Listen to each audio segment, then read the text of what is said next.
Hi అందరికీ welcome to my channel పూణేలో మీ తెలుగు అమ్మాయి. ఈరోజు మన వీడియో వచ్చేసి కోడిగుడ్డు వెల్లుల్లి కారం ఎలా తయారు చేసుకోవాలో చూద్దామా. ముందుగా కొన్ని ఉల్లిపాయలను కట్ చేసుకొని వాటిని చిన్న ముక్కలుగా కట్ చేసుకొని కడాయి పెట్టుకొని అందులో ఆయిల్ వేసి ఉల్లిగడ్డలు వేసి బాగా ఫ్రై చేయాలి.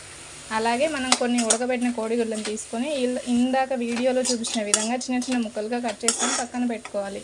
ఇలా ఫ్రై అయిన ఆనియన్స్లో కొంచెం కొబ్బరి పొడి, కారం, పసుపు, ఉప్పు వేసి కొంచెం సేపు కలబెట్టుకోవాలి. ఒక 2 మినిట్స్ తర్వాత అందులోకి మనం ఉడకబెట్టి కట్ చేసుకున్న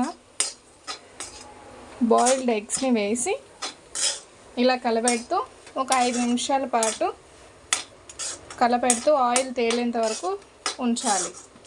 అంతే, ఎంతో ఈజీగా టేస్టీగా ఉండే కోడిగుడ్డు వెల్లుల్లి కారం రెడీ అయిపోయినట్టే. ఇలాంటి మరిన్ని మోర్ వీడియోస్ కోసం please do subscribe my channel పూణేలో మీ తెలుగు అమ్మాయి.